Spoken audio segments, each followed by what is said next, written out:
Kaya hindi ako pumirma ng budget 2025. Alam po ninyo yun.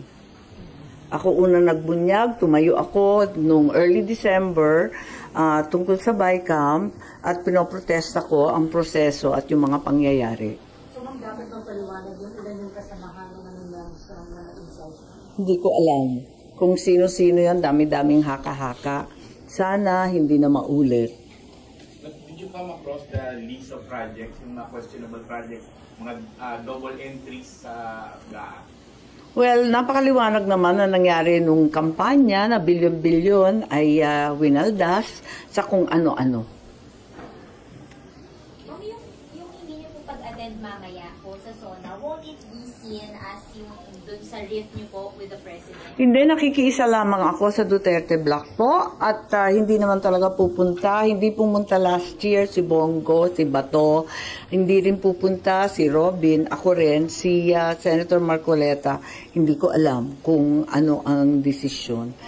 Pero nag-usap-usap po kami na hindi talaga pupunta. Yung Duterte Block, decision niyo as a block, bakit po hindi kayo pupunta as a Duterte Block? Hindi ko alam kasi yun ang napagkasunduan at last year nga, like I said, sina Bongo at saka sina Bato hindi na pumunta. Pero magkapatid na Villar, ma'am, di ba kasama sa Duterte Block? I think a-attend sila.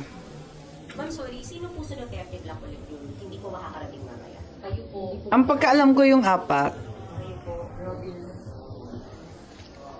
Si Marcoleta, hindi pa sure. hindi pa sure yata, pero parang he will go. Is that a statement, ma'am? Yung hindi niyo pag-attend kayo apat? And what kind of statement? Ano pong statement yung gusto niyo parating?